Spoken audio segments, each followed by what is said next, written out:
Rule number 3, if you must say something or publish, make sure you do the right content on the right platform and you put the right data alongside it to make sure that your content will reach as wide an audience as possible. And this is where we get to visualization and the use of video. Get the right content at the right time to the right person. We call this vectoring when we work with social media. If you have a piece of content, we'll work with, say, the BBC on talk shows, and Rita from Rochdale is a popular listener to a BBC Radio 5 Live. If she phones in, we have information that knows when she was on air, and we can share a link back with Rita and say, thanks for being on the show today. To listen again, click here. That piece of content could be shared on BBC Radio 1, 3 million followers. Just compare that with some of those YouTube people we spoke about earlier on, by the way. But a major youth format radio station in the UK, 3 million followers. Sounds good until you say that PewDiePie has 49 million, but we'll leave it there. We can share that with those 3 million followers directly. Chances are, no insult to Rita, nobody really cares. But if I give that content to the right person at the right time, if I put it in Rita's hands, then that content is immediately viral because Rita knows exactly who cares. So to smaller radio stations, it's, you know, you may have celebrity visitors and you may get retweeted by Justin Bieber. That will actually make precious little difference to your listening figures. Many of the retweets and the engagement levels that you get will come from the US and places where they don't really care about your radio station. But if you get the best bits of your radio station in the hands of the people who care most about it, then your radio station really stands a very strong chance of being shared with tens or hundreds or thousands of people from each of those individual moments of radio that you were already creating. The most important thing to make that go viral is visualization. And I worked first in visualization many, many years ago with Virgin Radio in the UK when they had a tie-up with Sky TV to put the Chris Evans breakfast show. Chris Evans is a talented radio and TV presenter in the UK, and they wanted to put his breakfast show on Sky One TV. A lot of effort went into it, playing video alongside the songs. A full gallery was built beside the studio. A lighting rig was installed along with robotic cameras. The project was not a failure, but it certainly wasn't a success, and that was not due to lack of investment or talent on behalf of both the radio and the TV broadcaster. It was simply that radio isn't really that great to look at. So for about the last 15 or 20 years, we hadn't really been serious about visualization. And then we started doing social media with broadcasters and realizing that to make those viral, shareable moments, what we needed were photographs of what was happening. What we needed was video from cameras that were pointing the right direction. What we needed essentially was a visualization system, not because we wanted to make automatic television, but because we wanted to make shareable radio. There is no natural habitat for shareable audio. When was the last time you searched for something on Google and the reply that came back was a piece of audio? Or when was the last time you scrolled through your Facebook or Twitter feed and listened to an audio-only clip?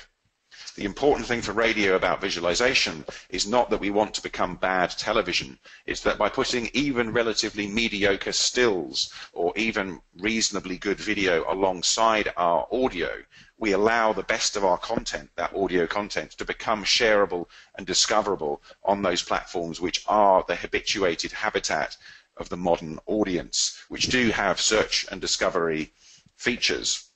And this is not just a theory, it works very well in practice. One of the first super visual studios that we helped to build was Radio X when Chris Moyles returned to the UK radio scene on a national DAB and in local transmission in Manchester and London.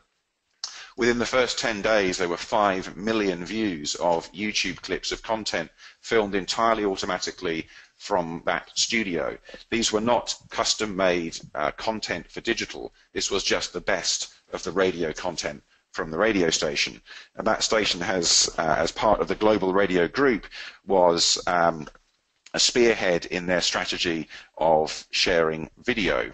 Just down the hall from them is the LBC, a news talk station from the same brand, and I'll tweet out after this a link to actually from about a week ago. This was BuzzFeed News did an article on LBC and James O'Brien's afternoon program on that station. And the media is beginning to wake up to the fact that suddenly radio is going viral. Why? Because we've put cameras in that studio and we're allowing to share clips of the best moments of radio. We really thought that Radio X would work because Chris Moyles is an interesting character and well known on radio and TV. We thought Capital FM would work because it's a youth-oriented radio station that has celebrity guests. We actually helped to put cameras in the LBC studio because we thought the newsworthy content would be shared on national and local TV news, and we're pleased to say it has been. But what we were most surprised about was that we are getting sometimes millions of views of video clips which are just essentially, and no insult to James, a middle-aged man sat in a room talking to himself. It's a very nice looking room, and thought has been given to the sight lines by, if you look, the monitors are mounted low on arms actually down at desk level. They've used the more modern mic arms, which is where the microphone arms come across and up towards the presenter, again improving both sight lines for the humans and the ability to have nice camera positions and sight lines across the studio. You will notice they've invested in branding, which means whenever these video clips are viewed, the words LBC are seen clearly and the station is put front and center in people's minds. This is also important because very often in Facebook videos and YouTube videos, people may not watch very much of it. We'll sometimes see tens or hundreds of thousands of views on a clip. And if we're honest, the way that Facebook and YouTube count views, many of those may not have watched the whole clip, and in some cases they may have watched it without audio. But we do know all of those 100,000 people did see the branding of LBC or Radio X or one of our broadcasters, and were reminded about the radio station. There are a few other TV rules that you should consider when placing cameras. So in a studio you want to make sure that you don't break what's called the 180-degree rule.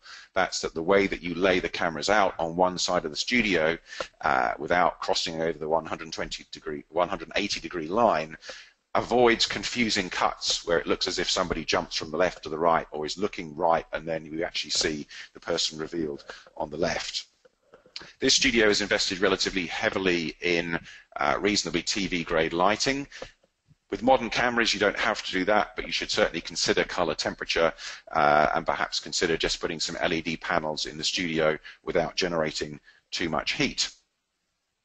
You should also consider the dress code of your on-air talent. I'm not saying you need to wear a dinner jacket, but perhaps consider the logo on your t-shirt or the language perhaps that might be there. Is it a message that you want to broadcast from your radio station? You might be terrified about putting profanity on the air. You might be more casual about wearing it on your shirt. And finally, just make sure that talent is aware when they're being videoed or when they are broadcasting. Make sure you have permission not just from your presenters, but if you have guests coming in the studio, it's polite to make them aware that they're being recorded. In particular, if you have celebrity guests visiting, they may be more than happy to join you on the radio, but they might be surprised to know that they're on camera. And some of the largest artists in the world will insist, for example, if they're going to appear on television, that you pay for their makeup artist to attend, or they may ask for a wardrobe budget. So you can avoid embarrassment to yourself or an argument in the studio if you handle those things up front when they're invited.